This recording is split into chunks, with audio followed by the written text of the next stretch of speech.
Hola amigos, hoy vamos a presentar un libro titulado En femenino plural, porque esto lo arreglamos entre todas, que ha escrito Sarah Valens, que es el seudónimo de una gran youtuber que hace no mucho cerró sus canales en YouTube y en iVoox, que se llamaba The Eye Opener y en iVoox Cosas de Chicas. Y actualmente podéis encontrar sus audios y su trabajo en su página web llamada saravalens.com. Hola Sara, ¿qué tal estás? Hola, muy bien. Pues Sara ha escrito un libro fantástico denunciando el feminismo, la ideología de género. Y bueno, Sara, ¿por qué elegiste este título de En femenino plural? Y haznos una pequeña síntesis de qué va el libro antes de pasar a examinar cada uno de los capítulos para ver si a nuestros queridos espectadores les complace comprarlo estas navidades para regalárselo a sus queridas hermanas, tías, primas y Sí, comprendan lo importante que es rechazar las políticas feministas y la ideología de género y etcétera, etcétera. sí, eso espero. ¿Por qué en femenino plural? Pues porque esto solo lo arreglamos entre todas. Es una forma de decirles a las mujeres que tenemos que hacer comunidad y que tenemos que hacerlo todas juntas y unidas. Y pues además también es un resumen un poco de lo que se van a encontrar dentro del libro, ¿no?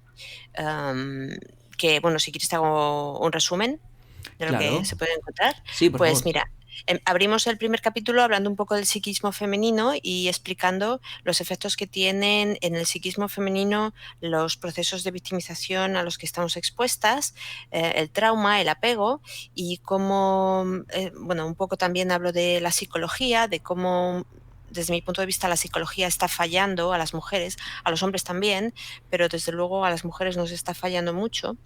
Y Pues muy interesante. ¿Podrías explicarnos a grandes rasgos cuáles son los rasgos psicológicos del psiquismo femenino y qué es eso de la victimización femenina? Bueno, digamos que todas las personas podemos llegar a ser víctimas de diferentes cosas a lo largo de nuestras vidas, ¿no?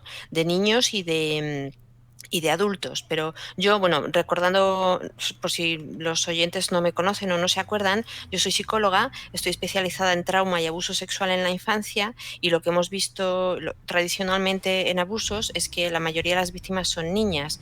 Los varones también sufren abusos sexuales, pero todas las estadísticas nos dicen que la mayoría de las víctimas son mujeres.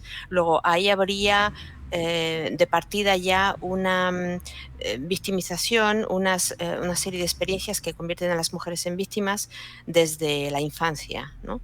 A los hombres también, ¿no? En ningún momento pretendo decir en el libro que los hombres no entren en esto o que sea diferente para los hombres, pero mi intención ha sido siempre la de escribir un libro que vaya dirigido a las mujeres específicamente y por eso me dirijo a ellas específicamente, lo cual, insisto, no significa que a los hombres no les pase, ¿vale? Pero sí me he querido centrar en ellas y hablar directamente a las mujeres. Entonces, las mujeres, aunque nos estén intentando convencer de lo contrario, los hombres y las mujeres no somos iguales, somos diferentes. Tenemos un psiquismo diferente. Para empezar, las mujeres tenemos un sistema nervioso mucho más sensible emocionalmente porque tenemos un sistema neuroendocrino mucho más sensible que los hombres y estamos sometidas a una serie de procesos neuroendocrinos que los hombres no tenéis, ¿no? Todo lo que tiene que ver con nuestros periodos, la maternidad y etcétera, etcétera, ¿no? Y entonces eso hace que tengamos a la larga ciertas fragilidades, que a lo mejor históricamente no han sido fragilidades, pero en el momento actual sí lo son, porque todas esas cosas hacen que cuando una mujer sufra un proceso de victimización, eh, eso le afecte más y de una manera más dura de cómo le puede afectar a un hombre. Lo cual no significa que un hombre no pueda quedar traumatizado, ¿eh?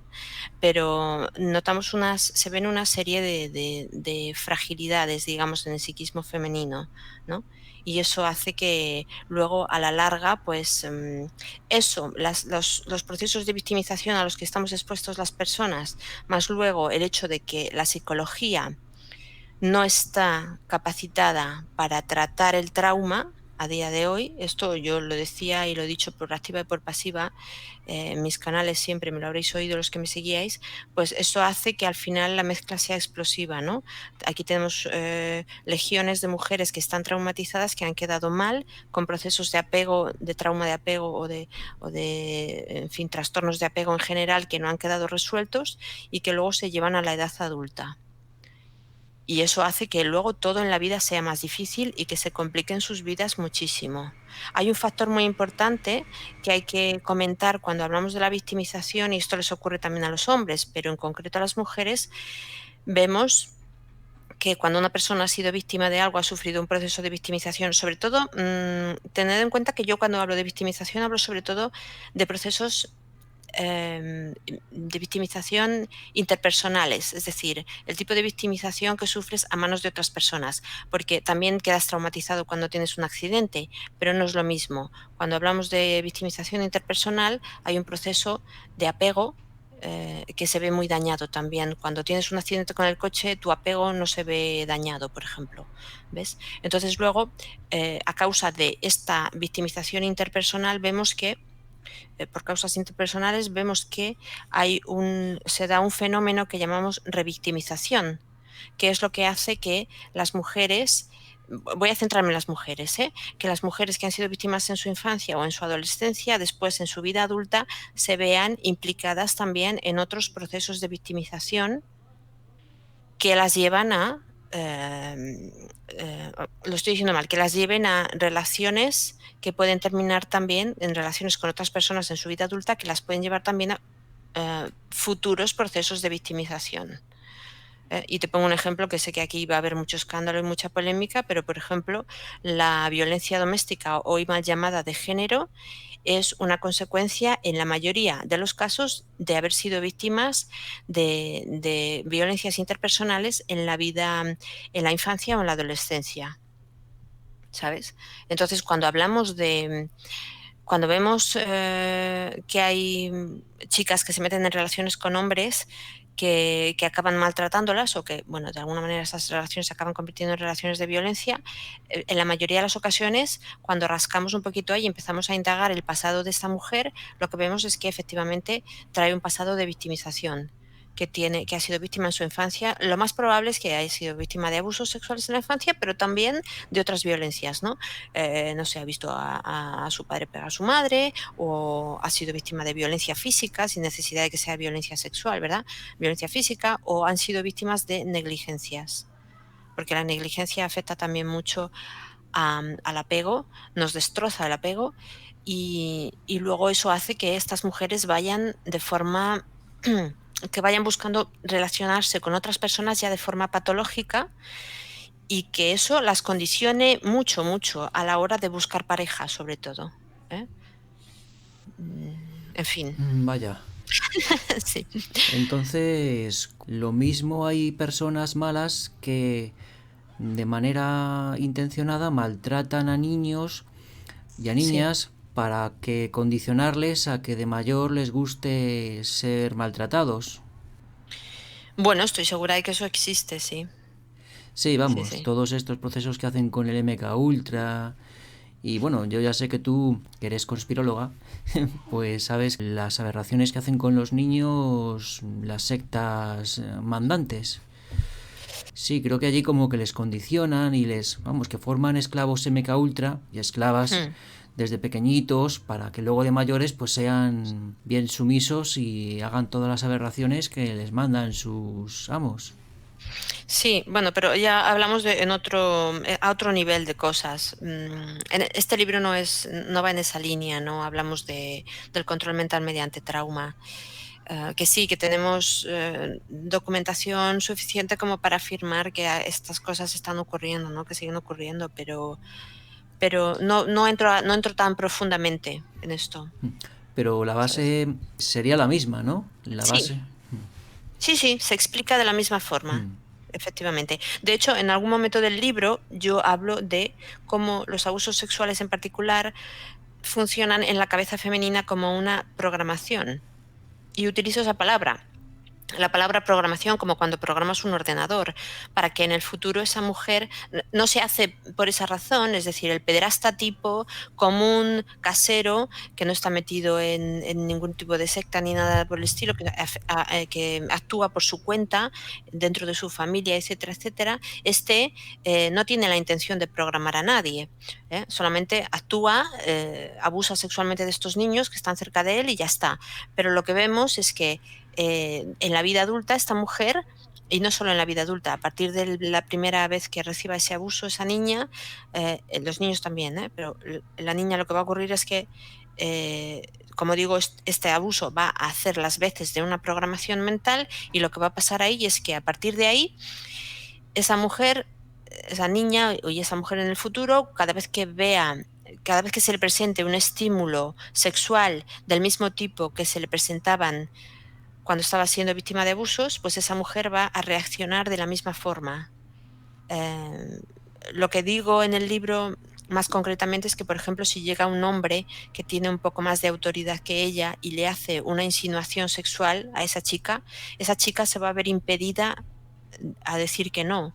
No va a saber decir que no, aunque en su fuero interno ya quiera decir que no, no va a poder porque viene programada de la infancia, y digo, resalto, programada de la infancia para actuar de una forma concreta. O sea, que es que tú fíjate que aunque el pederasta no sea un programador, aunque no haya querido programar a esa niña a propósito, lo que vemos en la práctica clínica después es que incluso cuando no se hace a propósito, la programación se lleva a cabo.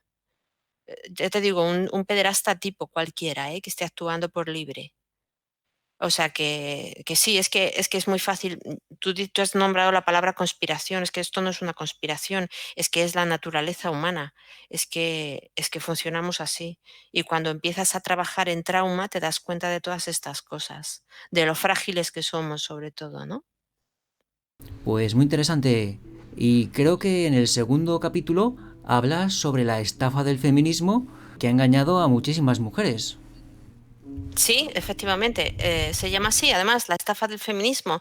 Y comienzo hablando de un fenómeno psicológico que se llama reactancia, la reactancia psicológica, que para mí es el alimento del feminismo a día de hoy. Yo no entro en el histórico del feminismo, no hago una distinción entre los diferentes feminismos que dicen que hay, no entro en nada de eso porque además ni siquiera es mi interés debatir sobre el feminismo. Yo lo que quiero es abrir los ojos a las mujeres, y lo hago con la autoridad que sé que tengo como mujer que ha estado en el feminismo durante muchos años. Yo he sido feminista radical y sé lo que hay dentro, y lo he visto desde dentro y ahora lo veo desde fuera, y creo que es mi obligación decir las cosas claras, ¿no? Y hablarle a las mujeres sí, de lo que tenemos ahora, eh, pero desde un punto de vista que a lo mejor pues ellas no habían considerado, ¿no? Y pues empiezo hablando de eso, de la reactancia, que es, seguro que muchos sabéis lo que es, pues decirle a una persona lo contrario, eh, sí, decirle a una persona lo contrario de lo que tú quieres oír de ella, ¿no? Decirle a una persona que si lo que tú buscas, por ejemplo, es que una mujer acabe siendo hipersexual y que se acabe mostrando de una forma hipersexual por ahí, por la calle, vistiéndose de cualquier forma, lo que le tienes que decir es que tienes que ser recatada y no vayas a salir a la calle de cierta forma. Entonces tú sabes que lo que va a hacer esa mujer, ¿qué va a hacer esa mujer? Tú sabes muy bien, ¿no? Va a hacer justamente lo contrario de lo que tú le dices. Y se va a vestir de cualquier manera y va a salir a la calle solamente porque le has dicho que no lo haga. Eso tiene un nombre en psicología, y de hecho es una herramienta que se utiliza en psicología, en lo que llamamos psicología inversa. Lo utilizan mucho la publicidad y a veces los gobiernos también para hacer pasar leyes y hacer cosas, ¿no? Con nosotros, para manipularnos. Y vamos, está muy estudiada la reactancia, ¿no? Y desde mi punto de vista, a día de hoy es el alimento del feminismo. Basta con que les digas a las mujeres, pues, que no tienen derecho a cualquier cosa, porque el discurso del feminismo se basa en los derechos de las mujeres. Entonces oímos la palabra derecho por todas partes. Entonces tú solo tienes que llegar y decirles a las mujeres que no tienen derecho a cualquier cosa para que se lancen a por esa cosa de forma patológica, ¿no? De forma brutal. Y así es como está funcionando a día de hoy el feminismo, ¿no? Hago una comparativa, bueno, hablo de, por ejemplo, de por qué la igualdad a día de hoy, yo sé que aquí me van a linchar, pero yo hablo de por qué la igualdad en realidad a día de hoy, tal y como está fundamentada la sociedad, no es factible desde el momento en que las mujeres podemos tener hijos y cuando tú entras en el mercado de trabajo, para una mujer, para ti como hombre, tú entras en el mercado de trabajo y aunque quieras tener una familia, no vas a tener que hacer las concesiones ni los sacrificios que va a tener que hacer una mujer. Una mujer en el momento en que quiera tener hijos va a tener que decidir en algún momento sacrificar una parte de su vida por otra o tener a lo mejor menos hijos de los que quisiera o dejar su trabajo o va a tener que hacer concesiones o incluso sacrificios, ¿no? Y yo veo que para los hombres no es igual. No digo ni peor ni mejor, digo que no es igual. Entonces, desde el punto de vista, desde el momento en que las mujeres pueden tener hijos y los hombres no, y el mercado de trabajo está creado para, pues, para que le des a tu trabajo una dedicación prácticamente plena, pues eso es una forma de entender el trabajo que es muy masculina, que no lo juzgo, pero que no acomoda a la mayoría de las mujeres que quieren tener hijos. Entonces, hago una crítica también de eso, ¿no? De cómo nos han contado que vivimos en igualdad porque podemos salir a trabajar fuera, pero eso al final se queda en agua de borrajas para las mujeres, ¿no? Porque no hay igualdad ni nada que se le parezca. Y luego hablo de cómo hay muchas mujeres, siguiendo en la línea de lo que acabo de explicar, de cómo hay muchas mujeres que a los que les gustaría dedicarse exclusivamente a ser ama de casa, ¿sabes? A criar a sus hijos y que a día de hoy no se les da esa oportunidad. Es decir, que somos iguales y las mujeres tienen muchos derechos y se nos llena la boca de derechos hasta que llega una y dice, yo quiero quedarme en casa a criar a mis hijos, porque eso es el trabajo que yo quiero hacer. Ahí se acaban los derechos de la mujer, ahí el feminismo no está por ninguna parte, ¿sabes? Y esto es algo que yo personalmente nunca haría, yo ni siquiera tengo hijos, no está en mi naturaleza quedarme en casa a criar hijos, ni a cuidar de nadie, ni a limpiar la casa, pero he conocido a muchas mujeres a lo largo de mi vida que sufren mucho por tener que salir a trabajar fuera de casa, ¿sabes? Y a las que les gustaría quedarse en casa, poder quedarse en casa haciendo el trabajo tradicional que ha hecho la mujer toda la vida. Y oye, está muy bien que hagamos políticas para que las mujeres salgan a trabajar fuera de casa, pero que eso no signifique que las que se quieran quedar dentro de casa se tengan que sacrificar porque ya no se las permite, ya no se le permite a la mujer quedarse en casa a criar hijos. Y la consecuencia de esto es algo muy grave que estamos pagando toda la sociedad, porque como tú muy bien sabes seguro, pues hay millones de niños en todo el mundo que se están criando sin madres y a veces sin padres también, pero sobre todo, o sea, sin por lo menos sin un adulto que esté ahí con ellos, ¿no? Porque antiguamente teníamos a la madre que estaba con nosotros en casa, ¿no? Aunque el padre estuviera fuera trabajando, pero el padre llegaba luego por la tarde y también estaba, ¿no? Pero ahora ya no, ahora ni siquiera está la madre. Hablo de una mayoría de familias, ¿verdad? Habrá familias en las que sí, pero la mayoría sabemos que no. Y esto es una desgracia para el ser humano, porque estos niños se están criando sin padres y eso es una desgracia a nivel psicológico. Y luego lo vemos los resultados en el psiquismo de estos niños, ¿no? O sea, que vamos a peor. Y todas estas cosas se las debemos de alguna forma al feminismo, pero es como una gran estafa todo, ¿no? Cuando haces la cuenta y ves el estado en el que se encuentran las mujeres a día de hoy, el resultado de la suma es que nos han estafado. Y luego hablo de muchas otras cosas más en este capítulo. Hablo del divorcio, hablo del aborto, hablo de cómo las mujeres están erróneamente empoderadas, y de cómo ese empoderamiento se ha convertido en soberbia, porque hay que ver lo subiditas que están ahora las mujeres, ¿no? Que no se las puede ni toser, tienen la piel muy fina. Y hablo de eso también, de que eso también es una consecuencia del feminismo, de cómo las han estafado a muchas para que se crean que solo por el hecho de ser mujer ya tienes una superioridad moral o ya tienes una superioridad de lo que sea, incluso legal, que te da derecho eh, a subirte y a creerte que eres, eh, pues eso, superior, en pocas palabras, ¿no? Pues bueno, Sara, y creo que el tercer capítulo trata sobre la misoginia femenina, es decir, el odio que se tienen a las mujeres entre ellas. Sí. Exactamente, se llama La mujer y su peor enemigo y habla de eso. Hay diferentes apartados. El primero habla de la misoginia femenina, dejando bien claro que efectivamente existe, no es que, no es que sea para mí una hipótesis, es que existe efectivamente y dejó muy claro que muchas mujeres la hemos tenido que sentir en nuestra carne, ¿no? Y del daño que eso nos hace a todas, ¿no? Em, en ese sentido, el libro ha sido un poco una catarsis para mí también, ¿eh? Porque claro, te pones mucho de ti mismo, ¿no? En un libro, sobre todo en un libro como este. Luego hablo de la competición entre las mujeres, de cómo competimos, de cómo compiten unas entre otras, y siento un poco las bases de cosas de las que voy a hablar después, ¿no?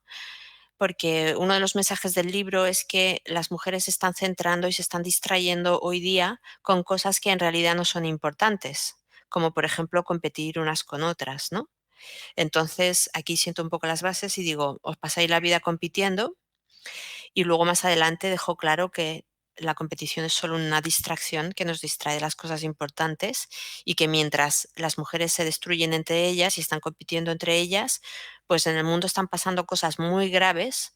De hecho, les están pasando cosas muy graves a otras mujeres y a las niñas, a los menores en general, a los niños y las niñas, y no nos estamos ocupando de eso porque estamos demasiado ocupadas destruyéndonos entre nosotras, ¿no?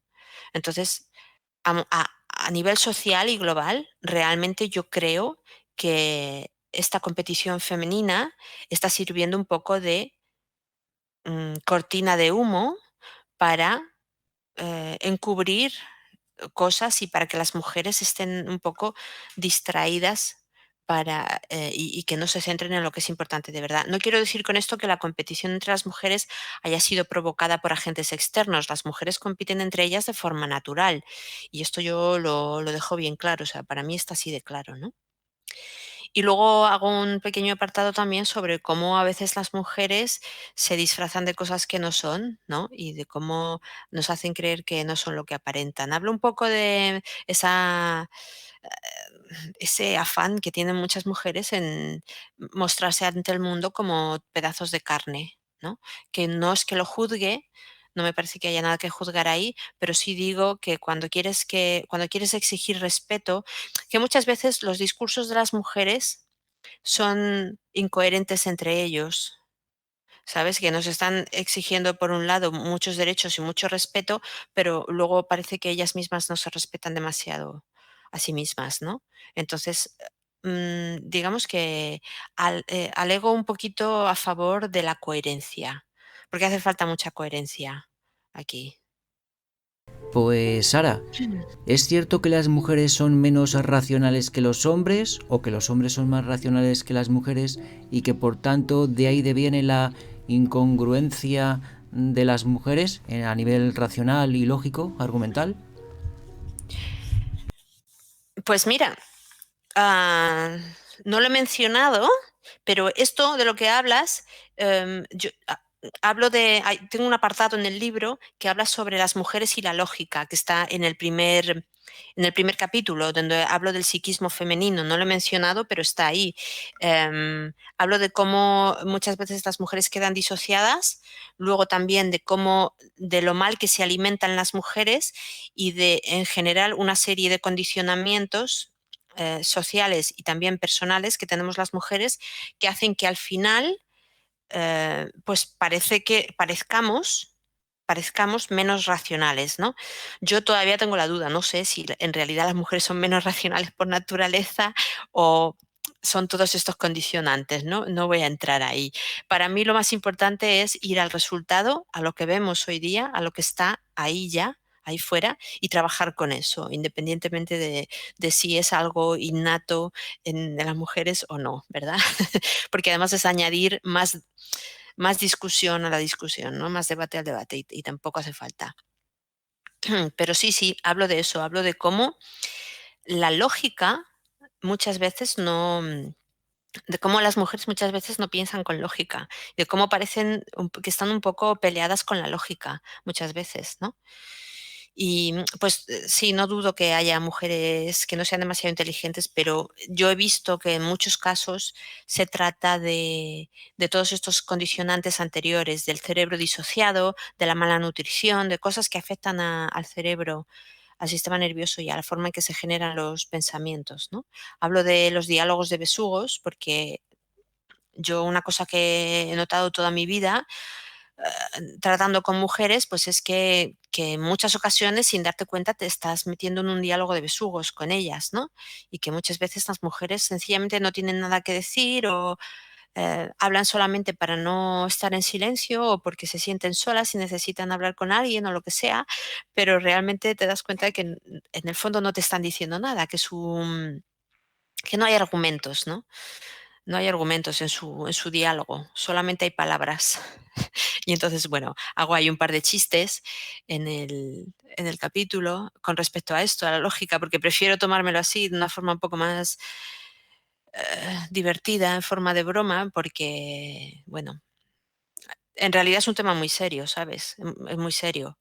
Porque si lo vemos desde el punto de vista psicológico, lo que está ocurriendo aquí, cuando tú dices que las mujeres no son racionales, en realidad lo que nos ocurre es que no hay una conexión correcta entre el córtex frontal y el resto del cerebro.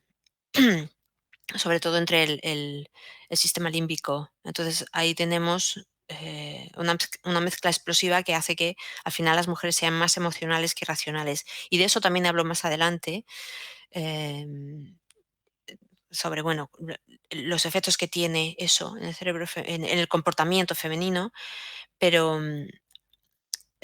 lo que quiero decir es que al no tener ese córtex frontal funcionante, que esto mis seguidores también me lo han oído muchas veces, pues lo que ocurre es que cuando tienen hijos estas mujeres no pueden asistir a estos niños cognitivamente hablando, no los pueden asistir correctamente. El niño hace preguntas y quiere saber, porque los niños son grandes científicos y preguntan el porqué de todas las cosas. Y cuando hay un adulto que no tiene un cerebro pensante, que no tiene un córtex frontal funcionante, lo que ocurre es que ese adulto no le va a poder dar las respuestas al niño. Entonces, y eso hace que ese niño se quede a la mitad en su desarrollo. Y así es como la estupidez pasa de generación en generación y que me perdonen, pero esta forma más directa de decirlo. Y es decir, esto se arregla, ¿eh? Esto se arregla con terapia. El problema es que la psicología, ya lo he dicho, ha fallado estrepitosamente a las mujeres y luego muchas pues no se dan cuenta de que lo que tienen que hacer es terapia, que necesitan terapia, porque tampoco tienen el sentido de la responsabilidad, ¿no? Que hace falta. Pero bueno, lo que te quiero decir es que lo malo de esta falta de racionalidad es que pasa de generación en generación y es una desgracia. Es que es todo lo que es que muchas cosas que hacemos las mujeres hoy día nos llevan a la destrucción, no solamente a nosotras, a toda la especie humana, ¿sabes? Pues Sara, ¿por qué está mal la psicología que actualmente se enseña en las universidades y se practica masivamente? ¿Y qué habría que hacer para corregir esa psicología? ¿O por qué tipo de psicología la sustituirías tú? Pues mira, lo que ocurre en la psicología, grosso modo, es que hay dos problemas fundamentales que afectan a las personas en el mundo entero ahora mismo y que son el trauma y el trastorno de apego. Y que son cosas que, para empezar, hay que decir que el trauma le puede parecer a la gente que a lo mejor es algo que ocurre muy poco a menudo, pero en realidad el trauma forma parte de la vida humana. Hay cosas, millones de experiencias en la vida de las personas que nos pueden generar trauma. Yo lo digo todo el tiempo.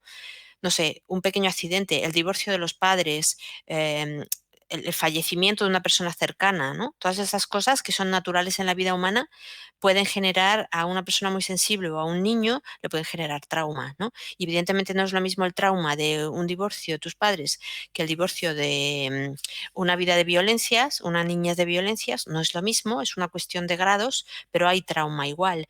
Entonces, aquí la psicología falla estrepitosamente porque eso no se ve, no aparece por ninguna parte en los estudios de psicología, ni en ninguna universidad del mundo, ni pública ni privada, ni en estudios de grado, ni en estudios de posgrado. Es decir, aparecerá de forma tangencial seguramente en alguna parte. Pero si te quieres formar en trauma, tienes que hacerlo de forma personal y en otros lugares, ¿no? De forma privada, en escuelas privadas, ¿no? Y, este es el gran fallo de la psicología, porque claro, hay muchas cosas, muchas cuestiones en las personas que se pueden arreglar de otras formas, pero luego la gran mayoría de personas que necesitan terapia, que son las personas traumatizadas, no encuentran en la psicología la ayuda que necesitan. Hoy día lo que nos enseñan en las universidades es sobre todo la terapia cognitivo-conductual y todos sus derivados. Mm, y esto, aunque la OMS la recomienda para tratar el trauma, ya te digo yo que no sirve para tratar el trauma, porque yo lo he probado en mi persona como usuaria de la psicología y lo he probado como psicóloga y mira, no sirve. Entonces, estamos intentando ponerle una tirita a una persona que te viene con un brazo roto, ¿no? Por decirte por darte una idea de lo que está pasando, ¿no? Entonces, claro, ¿qué pasa? Que llega ahí esa persona que tiene un trauma, que esa persona no lo llama así, porque como el trauma no aparece por ninguna parte, no se hace psicoeducación con respecto al trauma a la población. La población no sabe que está traumatizada. Pero es que los psicólogos tampoco lo saben. Entonces llega esa persona ahí a consulta con un trauma sin saber que tiene trauma y se encuentra con un psicólogo que tampoco sabe que eso se llama trauma y no sabe cómo tratarlo. Entonces le va a dar un tipo de terapia que es lo mejor que sabe hacer el psicólogo, pero que no se acerca a las necesidades que tiene reales esa persona, ¿no? Entonces, mm, el problema sigue estando ahí. Digamos que a grosso modo lo que hace la terapia hoy día es tratar la mente, ¿eh? Los procesos mentales y darte pautas para que tú cambies esos procesos mentales, ¿no? Esa reestructuración cognitiva lo llaman, ¿no? Cuando en realidad el trauma sabemos que queda reflejado en el sistema nervioso, en el cerebro, en tu cerebro, en tus neuronas y en los nervios de tu cuerpo y de tu cerebro. Es decir, que es físico. El trauma se puede ver a través del escáner cerebral. Hasta ese punto es físico. Entonces, si tú estás intentando tratar un problema que es físico con una terapia que solo trata lo mental, pues es como el ejemplo que te ponía antes, tratar un hueso roto poniendo una tirita, no vale para nada. ¿Y qué habría que hacer? Pues aquí se tendrían que plantar todos los psicólogos y decir, mejor todos los estudiantes de psicología y decir, o nos enseñáis trauma en las universidades o no estudiamos más. Y, ¿sabes? Que hubiera una revolución y que los psicólogos no, que la gente no estudiara psicología hasta que la psicología cambiara. Ya sé lo que estoy pidiendo, ¿eh? Ya sé que estoy pidiendo mucho, pero lo que habría que hacer es cambiar el modo en que se enseña la psicología en las universidades para incluir el trauma y el trastorno de apego en los estudios de los psicólogos, pero en la educación básica del grado, ¿sabes? Para que así estos estudiantes, estos futuros psicólogos estén preparados para tratar a todas estas personas. No es una tarea fácil, no es algo que se pueda hacer de un día para otro. Es grave, ¿eh? Es un problema grave lo que tenemos encima. Y el trastorno de apego me dices que tampoco se enseña en las universidades. Lo mismo, no, no se enseña, no se enseña. Y es muy recurrente. El trastorno de apego es mucho más recurrente que el trauma, mucho más. Es decir, casi todos los seres humanos, por no decir todos, tenemos trastornos de apego. Porque fíjate que el trastorno de apego se pasa de generación en generación. Ningún padre es perfecto, ningún padre y ninguna madre son perfectos. Entonces, aunque te den una buena educación, siempre va a haber cosas ahí que te van a afectar de una manera o de otra, ¿sabes? Y que van a hacer em, que a lo mejor te quede alguna heridita emocional, que es lo que llamamos trastorno de apego, ¿no? No sé, el hecho de que tus padres, todos los padres tienen favoritos, por ponerte un ejemplo. Entonces, el hecho de que tus padres tengan un favorito te va a afectar a ti si tú no eres el favorito o si eres el favorito te va a afectar. Las relaciones entre las personas nos afectan y somos muy frágiles. La cosa es que somos psicológicamente muy frágiles y esto no te lo cuentan. Entonces, el trastorno de apego es muy común. Y vuelvo a lo mismo que he dicho antes, no es lo mismo un pequeño trastorno de apego, por este ejemplo que estoy poniendo, porque tú no seas el favorito, o un trastorno de apego por unas negligencias graves o porque te abandonaron al nacer y te has criado prácticamente solo o en una casa de acogida o, ¿sabes? Esto es trauma, pero es también apego, trastorno de apego grave. Y es mucho más común que el trauma, como digo. Y tampoco, no, tampoco se estudia en la universidad. Pues Sara, El cuarto capítulo creo que trata sobre el siglo de las mujeres y la corrección política. ¿Podrías profundizar un poquito sobre ese tema? Sí, efectivamente. Hablamos del siglo de las mujeres. El capítulo en realidad se llama El siglo de las mujeres o cómo decirles siempre lo que quieren oír. Porque es que parece que ahora hay que decirles a las mujeres siempre lo que quieren oír a riesgo de ser el enemigo. O sea, es que te linchan prácticamente, ¿no? Si no les dices lo que quieren oír ellas. Entonces, bueno, entre otras cosas de las que hablo en este capítulo, hablo de la corrección política, sí. Porque la corrección política es una cosa que está hecha muy a medida de la mujer. Es algo social y político que se ha creado expresamente, según mi punto de vista, pero antes de que se llamara corrección política, las mujeres ya lo practicaban. ¿Eh? Esto es algo que las mujeres hacen mucho, o sea, muchas mujeres pasan la vida caminando, ¿no?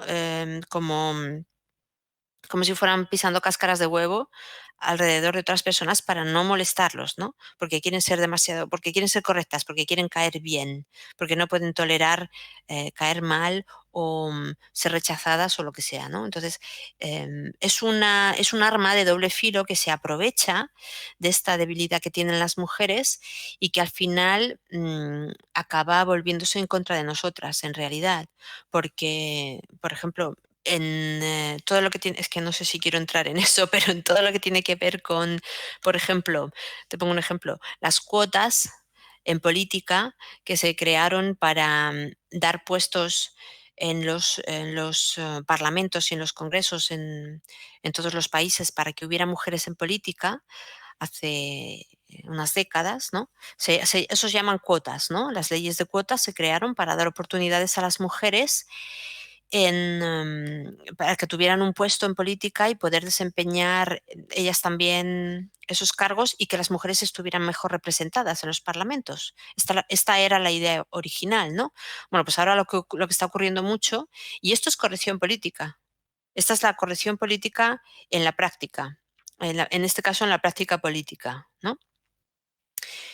Entonces, ¿qué pasa? Que ahora estamos descubriendo que aquellos puestos que en su momento se les dieron a las mujeres, ahora se les están quitando a las mujeres para dárselas a personas que se autoidentifican como mujeres, es decir, a hombres.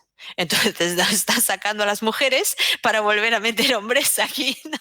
Entonces, es como están aprovechando esto que es tan femenino, que es la corrección política, para tomarnos el pelo de la manera más descarada que te puedas imaginar, ¿no? Y así es como yo explico que empezamos haciéndole la pelota a las mujeres y acabamos dándoles una patada a las mujeres para que se vayan y, y que sus puestos los vuelvan a ocupar hombres, en este caso hombres que se autodenominan mujeres, ¿no? Y todo así. Es una tomadura de pelo. Y el quinto capítulo trata sobre la mentira, el delito y los casos de pederastia que tienen lugar dentro de la familia. Sí, sí. Sí, se llama De la mentira al delito y hablo primero hago varios apartados, el primero se llama Mentirosas, empezamos despacito hablando de cómo mienten las mujeres, luego tengo un apartado que se llama Detrás de un gran criminal siempre hay una gran majadera, porque esto es absolutamente cierto, la criminología ni lo mira, ni pasa por ahí, ni de puntillas siquiera, pero la pura realidad es que en muchos delitos no muchos delitos no se podrían llevar a cabo si no fuera por la complicidad de las mujeres. ¿Eh? Es decir, los hombres solos muchos delitos no los podrían llevar a cabo. Hay muchas personas por ahí que dicen que las mujeres son tan violentas como los hombres. Estoy en absoluto desacuerdo con esa afirmación. Las mujeres no somos tan violentas como los hombres, pero también te digo que es que las mujeres no necesitamos ser violentas. Las mujeres nos valemos de otras herramientas que tenemos. Yo no necesito ser violenta para manipularte a ti, por ejemplo. No lo necesito, me basto y me sobro con mis artes. Entonces, donde el hombre agrede y es a lo mejor agresivo o lleva a cabo el delito, la mujer lo encubre. Porque si algo hace bien la mujer es encubrir. Todo lo que sea tapar, encubrir, maquillar, todo eso se le da muy bien a la mujer. Entonces, la parte que le toca a la mujer dentro de los delitos es la parte encubridora, ¿no? Y dentro de su rol de encubridora, donde mejor se expresa la mujer es cuando le toca ser la madre de unos niños que están siendo víctimas de abusos a manos de su propio padre. Yo, como experta en abuso sexual, esto lo he explicado muchas veces, pero para el que no lo sepa, en abuso sabemos que la mayor parte de la mayoría de los abusos sexuales se llevan a cabo en realidad dentro del hogar. Es un negocio casero. Y sabemos también que la mayoría de los pederastas son los padres de las criaturas. Y luego ya detrás de estos están los abuelos, los hermanos mayores, los primos o etcétera, ¿no? Dentro del hogar. Luego, fuera del hogar también puede haber abusos, por supuesto, y hay, pero dentro del hogar es más o menos así casi siempre. Entonces, lo que encontramos es que esto no es una casualidad. Lo que ocurre es que el hombre, el pederasta, se hace su plan en la cabeza y lo que él dice es, si yo quiero tener a unos niños de los que poder abusar, lo que tengo que hacer es casarme con una mujer y tener unos hijos con ella. ¿Vale? O bien, ahora que hay tantas mujeres divorciadas, lo que hacen es buscar a una mujer divorciada que tenga hijos en las edades en las que les gustan a ellos y entonces la camelan, la seducen, se meten en su casa y entonces abusan de esos niños impunemente, ¿no? Sea como sea, tanto si son los padres de los niños como si no, el pederasta va a actuar así, va a actuar de forma premeditada y organizando todo para tener luego a largo plazo unos niños de los que poder abusar durante muchos años, ¿no? Esto ocurre así en la mayoría de los casos.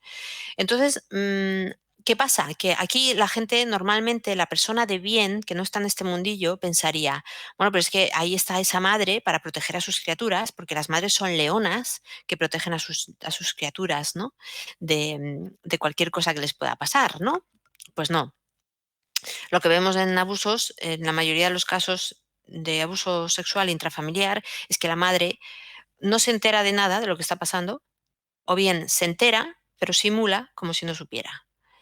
Y cuando finalmente sus hijos, alguno de sus hijos se atreve a ir a decirle lo que está pasando, ya sea siendo niño o siendo adulto, pues la madre lo va a negar siempre todo.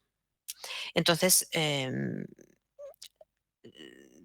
digamos que siguiendo un poco en la línea de lo que te decía antes, si hay un campo en el que la mujer ejerce absolutamente bien como encubridora, es este, en el que están cubriendo los abusos sexuales de sus propias criaturas, ¿no?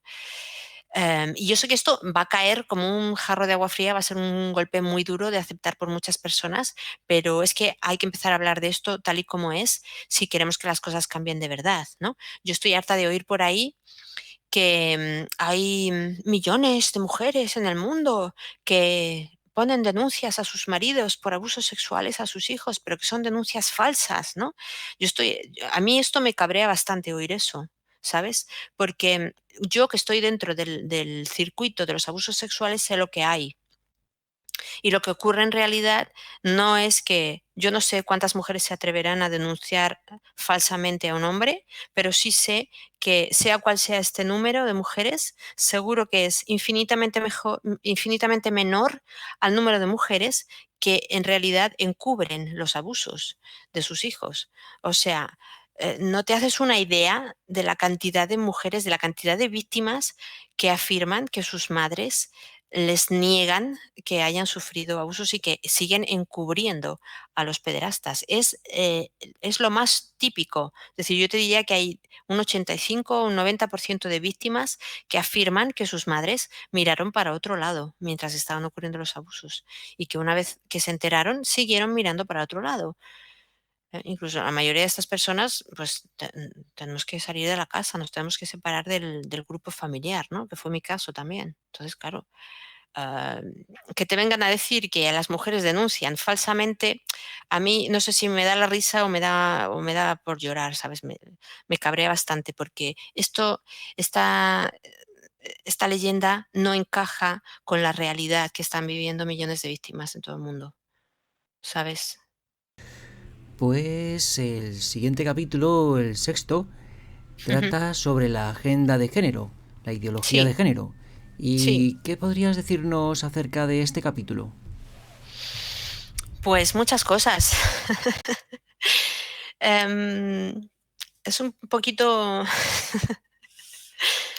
para mí es un poquito Polémico quizás. Bueno, empiezo hablando de cómo hay un empeño en masculinizar a las mujeres al mismo tiempo que se feminiza a los hombres, que esto es algo que estoy segura que a tus oyentes no les resulta nada extraño, que seguro que ya lo han visto y lo han oído muchas veces, y lo estamos viendo aquí fuera, ¿no? En la calle, en la vida misma, ¿no? Como a las mujeres cada vez se les exige más que sean las fuertes y que sean las masculinas, en todo, desde la forma de vestir hasta la forma de comportarnos, ¿no? Y al mismo tiempo a los hombres cada vez se os pide que seáis menos hombres, ¿no? Hay otras autoras, hay gente que ya ha escrito libros en este sentido, ¿no? Está en la calle. Entonces empiezo hablando de eso. Y luego también voy un poco hablando de cómo los hombres se han acabado convirtiendo en lesbianas feministas. Yo no sé si tú te has enterado, pero hay un movimiento queer, hablábamos antes de los hombres que se autoperciben como mujeres. Cuando un hombre que se autopercibe como mujer afirma que es mujer, aunque sea un hombre de los pies a la cabeza, como le siguen atrayendo las mujeres porque es un hombre heterosexual, pues él afirma que es lesbiana, ¿no? Porque claro, le atraen las mujeres y como él es una mujer, según él, pues es una lesbiana, ¿no? Y explico esto. Porque esto entra dentro de la agenda de género. Entonces, uno puede pensar, ¿por qué te metes en eso si eso no tiene que ver con las mujeres? ¿No? En realidad tiene mucho que ver con las mujeres porque pongo ejemplos de cómo es todo, que esto esté ocurriendo así, que haya hombres que se autodenominan mujeres y que se les esté permitiendo, nos está expulsando a las mujeres de terrenos que han sido nuestros tradicionalmente, ¿no? Nos están sacando de la foto, en pocas palabras, ¿no? Entonces hago un poco ahí incidencia en lo que contaba antes de las cuotas, es un ejemplo de cómo estos hombres que se autoperciben mujeres están sustituyendo a las mujeres de verdad, no solamente en los parlamentos, en todas partes. Entonces, lo que vengo a decir en este capítulo es que sin darnos cuenta, las mujeres hemos sido víctimas de una estafa, otra estafa, que nos ha contado que nos tienen en cuenta, muy en cuenta, porque hay una agenda de género que está dedicada exclusivamente a las mujeres como género mujer, en lugar de decir sexo mujer. em, pero que al final, cuando le quitas el velo de falsedad y de hipocresía que tiene esta agenda de género por encima, pues lo que descubres es que cuando hablan de género en realidad hablan de hombres que se autoperciben como mujeres y no tanto de mujeres. Entonces, al final, el camino que estamos viendo que se está llevando con esto es que, pues esto, que al final están sacando a las mujeres de la foto.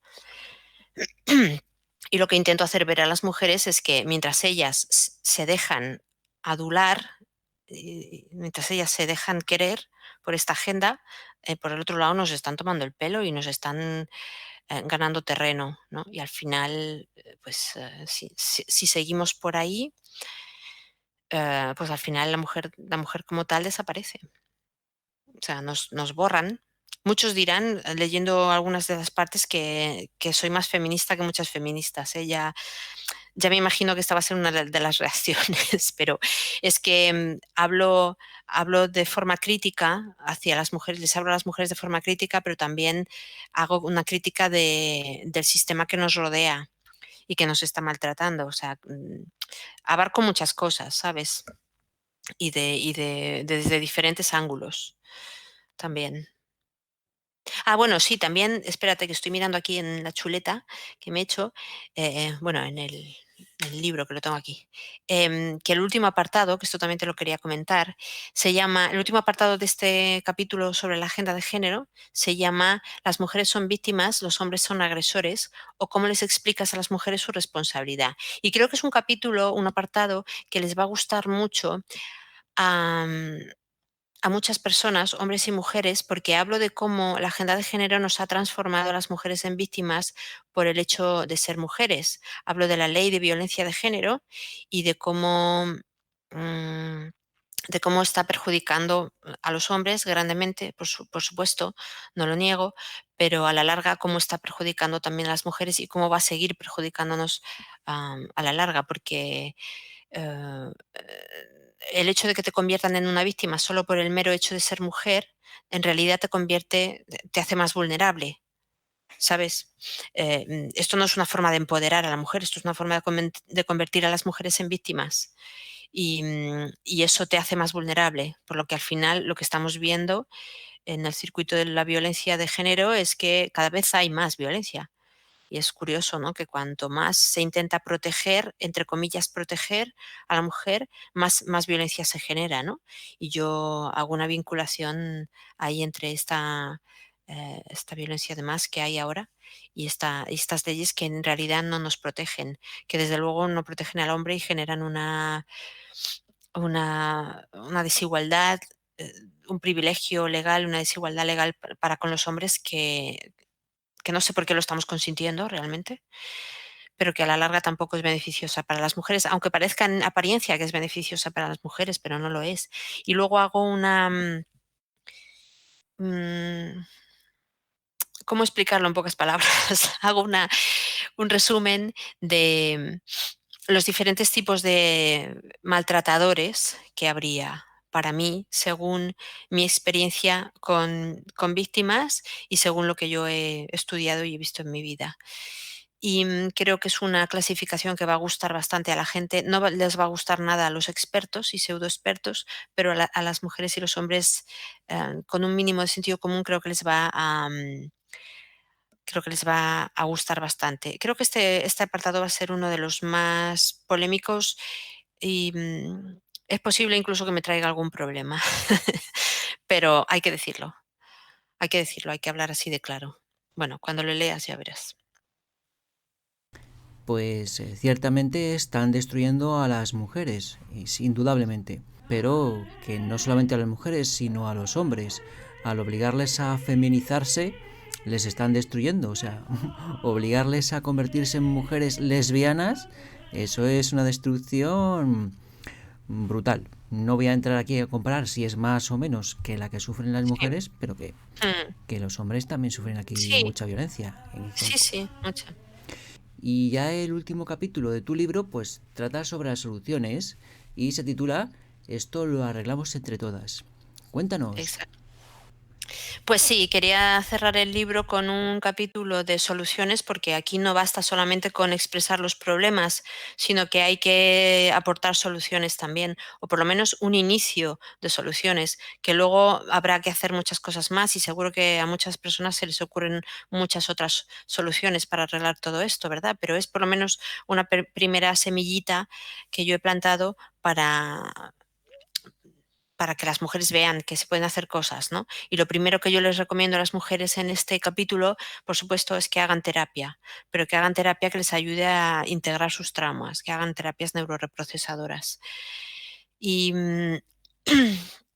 y luego, la segunda parte, el segundo apartado, les pido que hagan las paces con otras mujeres para acabar con esta competitividad entre mujeres que tenemos unas con otras, porque nos estamos destruyendo entre nosotras y lo que he dicho antes, ¿no? Mientras estamos ocupadas peleándonos entre nosotras, pues están ocurriendo otras cosas, están ocurriendo muchas cosas en el mundo de las que nos tenemos que ocupar y de las que nadie se está ocupando porque nosotras estamos aquí ocupadas, ¿no? Peleándonos entre nosotras. Y luego hay otro apartado que se llama No sin mi marido, haz las paces con los hombres, que va un poco en la línea de lo que tú has dicho antes. Yo estoy totalmente de acuerdo contigo en que a los hombres también nos están destruyendo, es decir, eh, no se puede separar la destrucción de las mujeres de la destrucción de los hombres. No se puede, porque estamos unidos y estamos juntos y vamos los unos con las otras. Y en ese sentido, si no he hablado más de los hombres y de la problemática de los hombres es porque el libro está dirigido a mujeres y quiero que lo lean las mujeres porque es una especie es una guía para mujeres, es una lección para las mujeres, ¿no? Pero estoy muy de acuerdo contigo, evidentemente, en que a los hombres también nos están destruyendo. De hecho, en este apartado de Haz las paces con los hombres, hablo de cómo la mujer ha sido inducida, la mujer traumatizada sobre todo ha sido inducida a creer que todos los hombres son malos, ¿no? Entonces, cuando tú estás traumatizada y el trauma te lo ha generado un hombre, eh, ese mensaje cala muy profundamente en ti y te lo acabas creyendo de verdad. Y yo hablo de esto así en primera persona porque a mí me ha ocurrido. Yo me pongo como ejemplo en muchas cosas que explico en el libro, porque yo he estado ahí, ¿sabes? Yo no soy cualquier Mindundi que acaba de llegar aquí. Yo tengo una experiencia de vida muy, muy amplia y muy interesante. Entonces, tengo muchas cosas que contar. Y esto es algo que yo misma he vivido. Entonces, luego cuando maduras el cerebro, cuando haces terapia, cuando te haces responsable de lo tuyo, menciono mucho la responsabilidad, porque las mujeres no se hacen responsables de sus problemas y yo menciono mucho eso. Y yo me hice responsable de mis problemas y cuando lo hice, acabé descubriendo que no todos los hombres son iguales, que no todos los hombres son malos, que hay hombres malos, por supuesto, hay hombres que hacen cosas malas, que le hacen mucho daño a las mujeres, a otros hombres, a los niños, como también hay mujeres que hacen daño, pero que no son todos, ni son todas, ¿eh? Que hay personas que valen mucho la pena. De hecho, son una mayoría, yo quiero pensar, ¿no? Y que, de hecho, si hoy día las cosas están como están, desde mi punto de vista, muchos pueden estar en desacuerdo conmigo, pero yo creo que una de las cosas que ha hecho que hayamos llegado a este punto de caos y de violencia en el mundo es que las mujeres han expulsado a los hombres de sus vidas, los han expulsado también de su rol tradicional, que para mí es el de proteger, porque el hombre protege. Yo tengo un podcast que se llama La mujer cuida y el hombre protege y ha causado mucho caos, mucho ruido y mucha polémica porque a las mujeres no les gusta que les digas esto, pero esto es así, la verdad. Tradicionalmente el hombre protegía y si ya no lo hace, porque además va en vuestra naturaleza proteger. Y si ya no lo hace es porque las mujeres no se lo permiten. Entonces tú hablabas antes de cómo se está destruyendo también a los hombres. Esta es una manera de destruir a los hombres, impidiendo que el hombre lleve a cabo su función primordial de protección. Entonces, si el hombre ya no lo hace es porque no le da la gana, porque están hartos, la mayoría estáis hartos ya de que las mujeres os culpen de todos los males de sus vidas y de que os agredan en pocas palabras, ¿no? Aunque solo sea verbalmente, aunque solo sea en las redes, aunque solo sea de forma política o social, pero claro, hay una agresión contra el hombre y la respuesta del hombre me parece a mí que está siendo la de, pues bueno, si nos queréis fuera de vuestras vidas, pues nos vamos y entonces pues os estáis yendo de la vida de las mujeres y eso significa que la mujer está sola.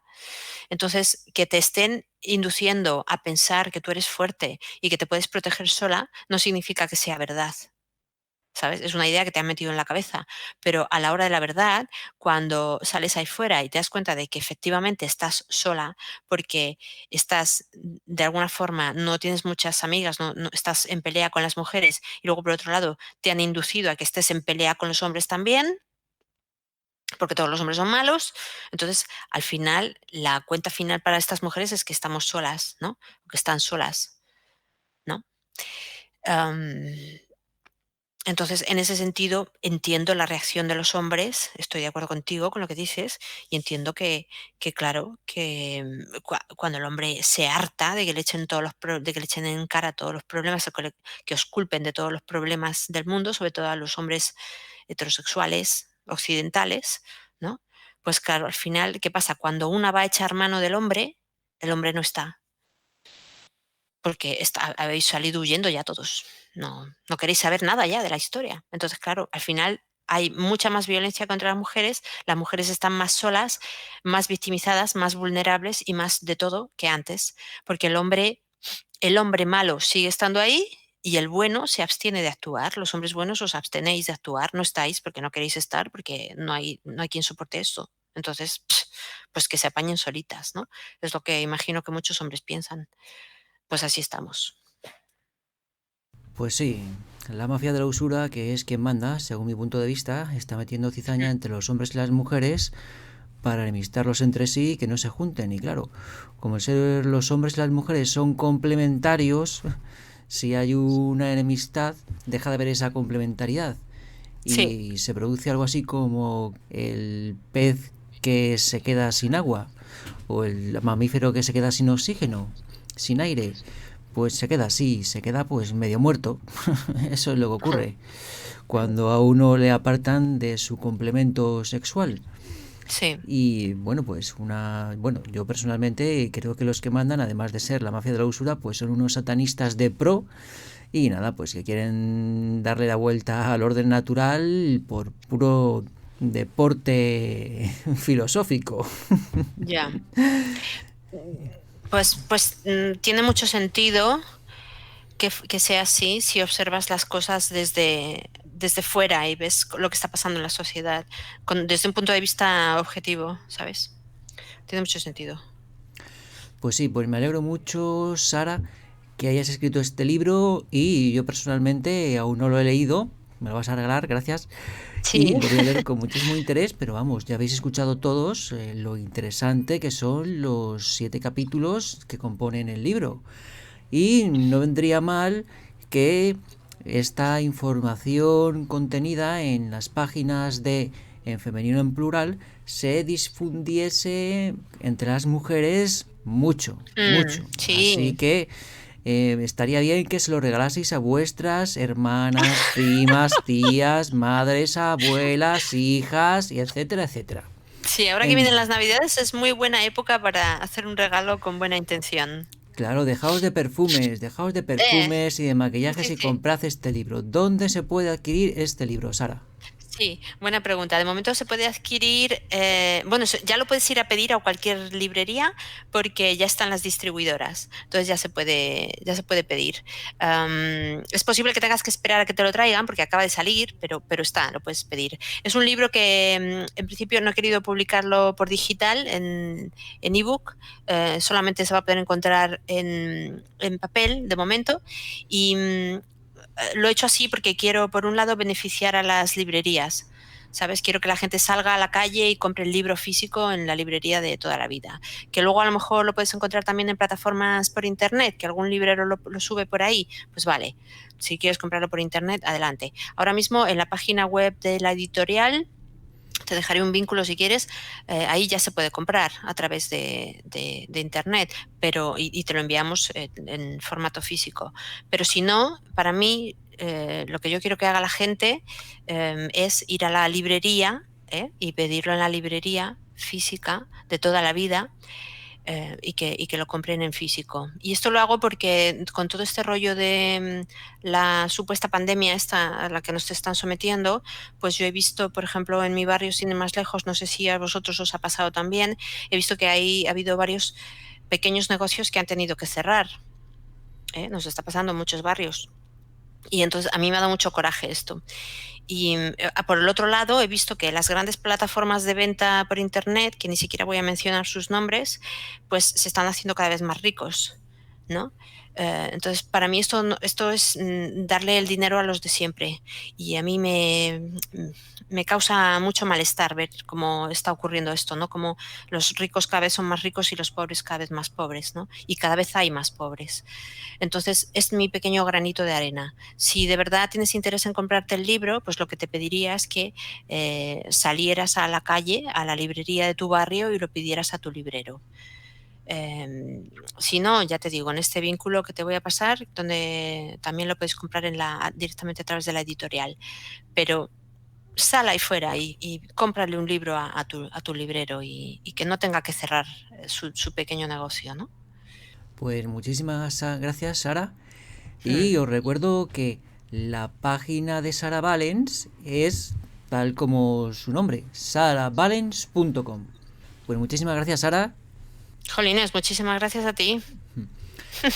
Y bueno, pues espero tenerte por aquí en el canal, pues en el futuro para que nos hables de todas estas cosas tan interesantes que has estudiado y Claro que sí, pues fenomenal. cuando quieras. Pues un abrazo, Sara. Vale, un besito. Adiós amigos, hasta el próximo video programa.